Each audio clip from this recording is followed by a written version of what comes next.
Yo, what's good? It's your boy Kurt and today is Classic Monday, no? So mag-react tayo sa kanta ni Glock 9. Title nila sa Tinta, no?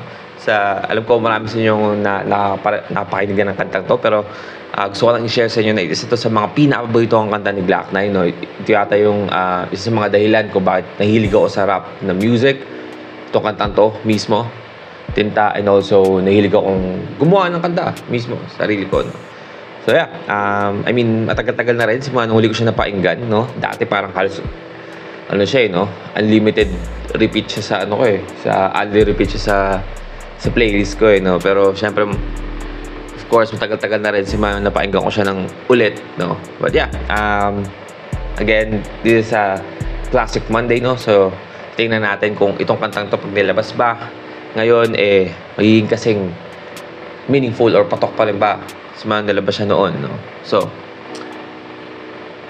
without no further ado, let's get it.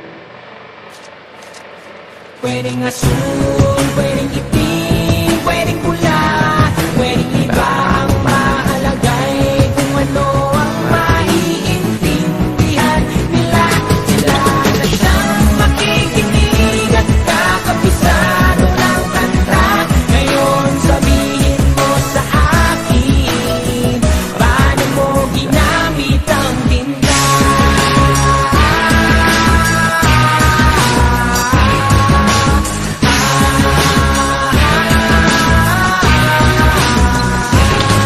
Okay, post mo natin ito bago yung first verse, no? Yung chorus pa lang na yun, no? Diba? Sa mga nakapakinggan ng kantang to, sa mga hindi pa nakapakinig, no? Isipin nyo lang gaano katalino yung chorus na yun, diba? Dahil is tinta. Pwedeng asul, pwedeng itim, pwedeng pula. Diba? Yun yung kadalasang kulay ng tinta ng ballpen, no?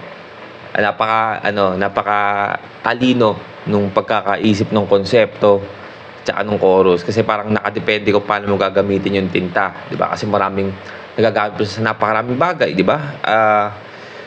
Mga sulat, yung mga simpleng sulat sa mga gatong mga parang mga kontrata, or di ba mga alam mo yung mga bagay na kinakailangan ng sulat, di ba? Minsan yung sulat mo is napakalakas na na panlaban, di ba? Or ebidensya, or kung iisipin mo, napakaraming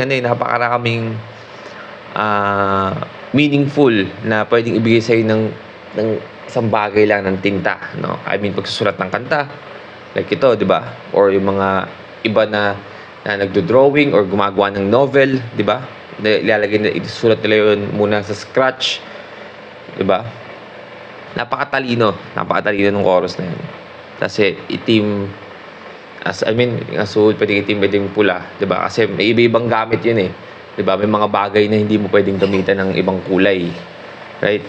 Like yung ano ba 'to? Basta kasi may mga bagay na hindi mo pwedeng, for example, lagyan ng itim na tinte. Kailangan either blue or pula, kasi yung blue or pula hindi mo siya pwedeng mas-xerox, right?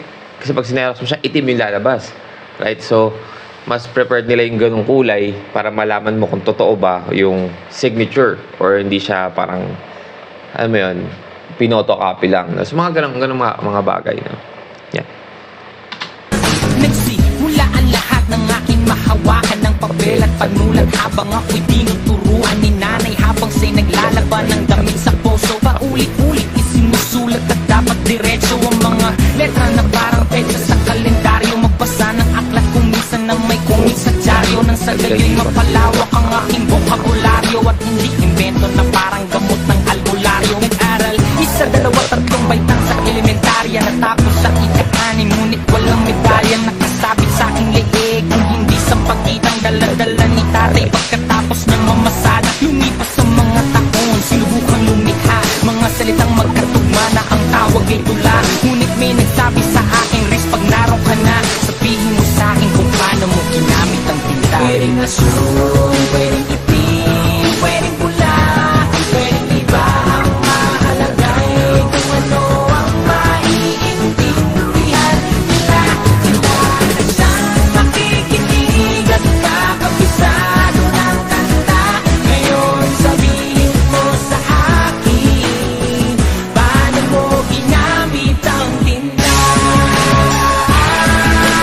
Yun pa, yung linya na yun, no? Yung paano mo ginamit ang tinta, no? Kasi yun nga, diba nabanggit ko kanina, napakaraming bagay or pwede mo magamit yung tinta sa napakaraming bagay, mabuti o masama, no?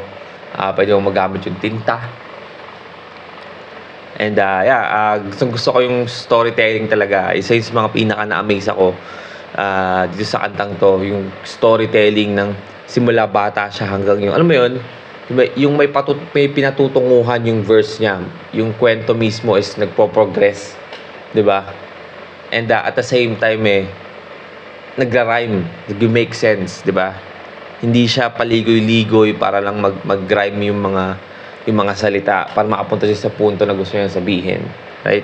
Isa sa mga pinakamagandang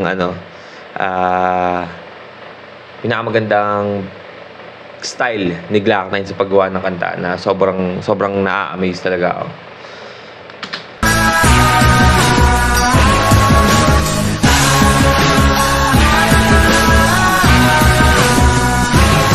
Pagising mo sa umaga, maliligo ka sa banyo, papasok ka sa eskwela, manghihingi ka ng baon. Kung titingnan, wala kang pinagkaiba sa lahat. Ngunit sa iyong isipan ay may nabubuong alamat ng isang makatang laging titingalain ang lahat. Mga awit na ikaw lang ang may alam ng pamagat, na balang araw ay sasambitin. Awit mo'y kakantahin na lahat ng batang tulad mo na may pangarap rin.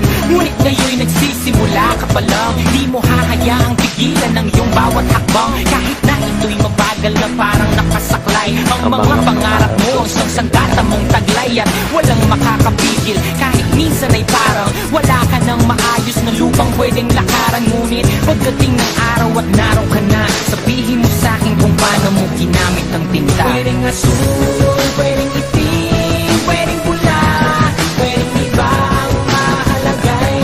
Kung ano ang maiintindihan nila, sila na siyang makikinig at kakabisado ng kanta. Ngayon sabihin mo sa akin, paano mo ginamit ang tinta?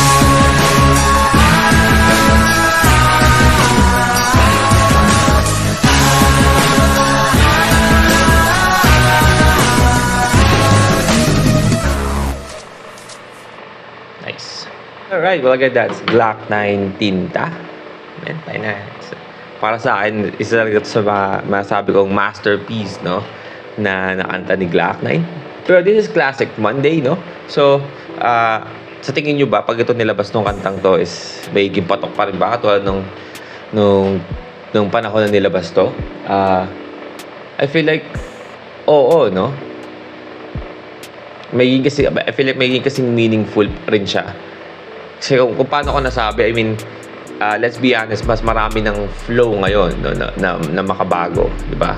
Na mas nakakakuha ng kiliti ng tenga ng mga tao, no? Pero kahit na sobrang parang classic, straightforward na flow lang ni Glock 9 itong ginawa niya dito, yung pinaka-meaning kasi nung kanta is sobrang applicable pa sa panahon ngayon. Kasi ito nyo naman, mas malaki or mas sikat yung hip-hop ngayon sa Pilipinas kaysa noon. 'Di ba?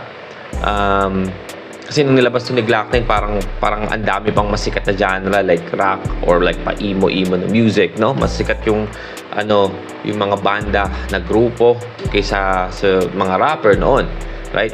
Pero ngayon kasing panahon na to, mas marami ng like aspiring rapper, 'di ba? Kasi parang yun yung pinakamalaking genre ngayon, no? So parang magiging sobrang meaningful na itong kantang to, or magkakaroon siya ng mas malaking impact pag for example nilabas siya ngayon kasi mas maraming makaka-relate. I feel like, no? Katulad dito sa may nag-comment dito, like from Christian Valencia TV, no? Sabi nito, nakaka-motivate tong kanta na to kahit na mahirap magsulat, mahirap mag-record dahil sa kakulangan sa pera at oras, lalo na sa pamilyadong tao ka na pag narinig ko to, gusto ko pa rin magsulat. Right? Diba?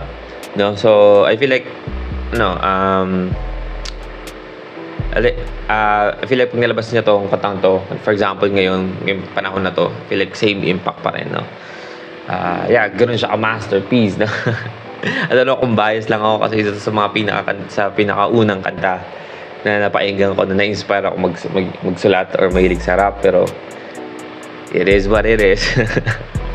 Alright. Okay, that's our classic Monday na sana nagustuhan nyo. No? Leave a like and subscribe. Kung gusto nyo mag-react sa paborito nyong artist, singer, rapper, song, or may kanta kayo na gustong ipasok sa Classic Monday, just comment down below. We're going to react to it. And that's it for me today. See you on my next vid. Stay awesome. Peace.